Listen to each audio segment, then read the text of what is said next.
So I thought, well, we're in a bull market. Why wouldn't we rally 15% from here over the next 90 days? It's all playing out as expected. I figured we'd be back to around 2,000 by early July, and we're right on it. So then what happens? Well, now we got the whole back half of the year to tag on the rest of those gains. And man, once gold makes a new all-time high above 2,100, what typically happens is you overshoot that by 10%. That's exactly what happened last year. We got through 1920, 10%, $200, went to 2,100.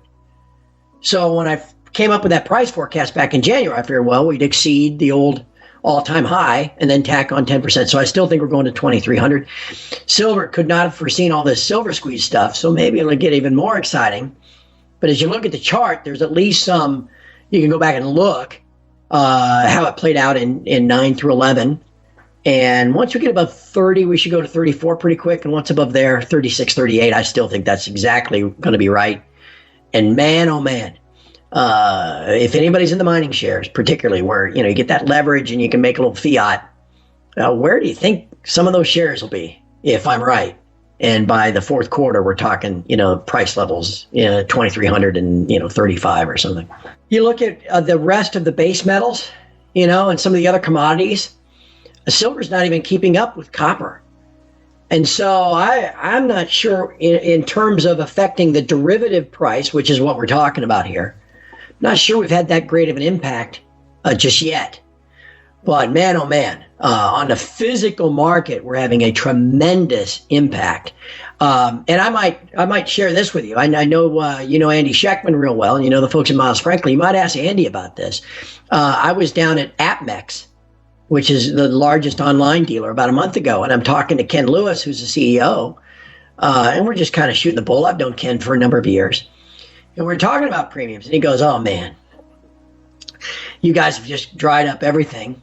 And it's not going to get better anytime soon. I said, what do you mean? He goes, well, take American Eagles as an example. He goes, the Mint, U.S. Mint has stopped producing them because they're redesigning them. For the first time in whatever it is, 10 or 12 years, they're going through a whole full redesign. He goes, so right now, there are hardly any American Eagles out there. So the fact that the premiums are $5 or $6 is because there just aren't any. And now, Elijah, I don't know, what was it, $10? Okay? Because there aren't any. And then what Ken said, here's the problem. He goes, I've seen this before. They're going to roll out this new supply of this new one in July.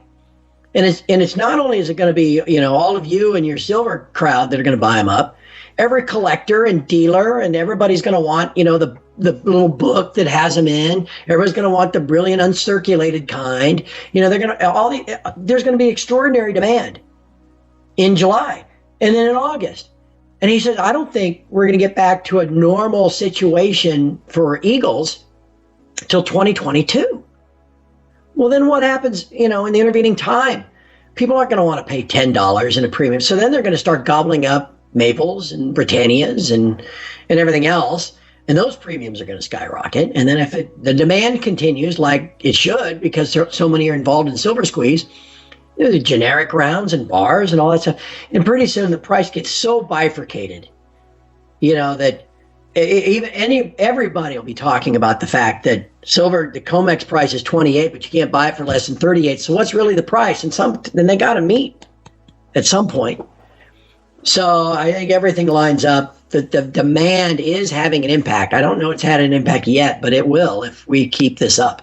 I didn't really need to buy more Eagles, but I that's all I've ever bought is Eagles and Maples and, the main minted coins. I don't know. That's always been my preference.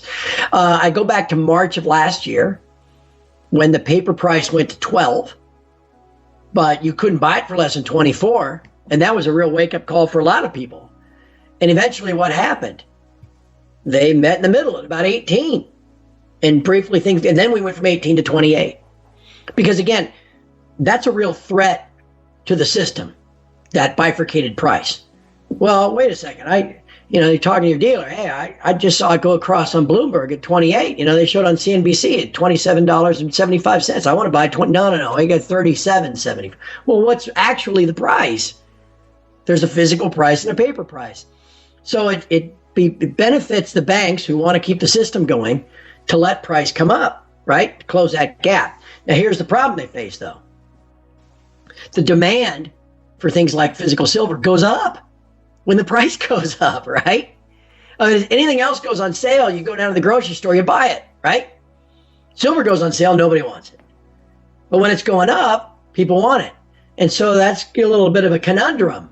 If you let the paper price rise, you're only going to increase demand, most likely.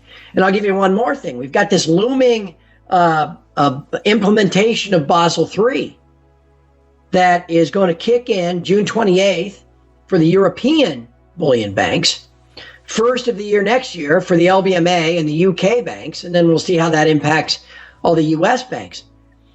If that goes through, and I just got done talking to Alistair McLeod about this, and he thinks for certain it's going to, how's that going to impact this fractional reserve, digital derivative, unallocated pricing scheme that's been running now for over 45 years?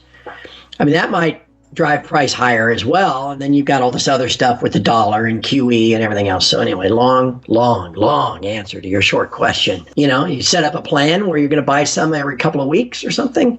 But if you're waiting for price and or premiums to fall, I don't know if that's smart. So that's how they can say it's on the bank balance sheets. It's the bank reserves.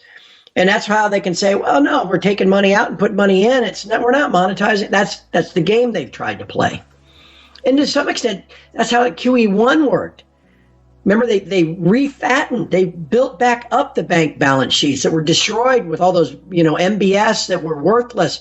And John Titus was able to go in and look at all of the, once it all became public information 5 years later, at all of the garbage mortgage-backed securities that the Fed bought from their banks that were worth 5 cents on the dollar, and the Fed paid 105 cents on the dollar for them.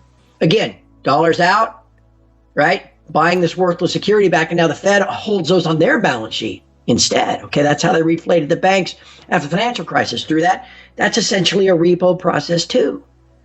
So that's what they've been trying to do now, to kind of shield, make it look like they're not monetizing the debt, and play all these games and get, their little lapdog Krugman and his ilk to go out and say, oh no, everything's fine.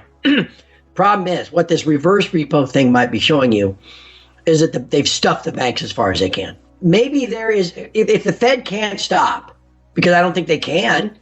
I mean, look at all the government spending programs and what's going to be $3 trillion deficit again this year, notwithstanding all of the treasuries that are maturing this year that have to be paid off and then reissued. Okay, Treasury's got to get cash from somewhere, and so the Fed, they can't stop doing this. And also, if the Fed stopped buying treasuries, what would happen to interest rates?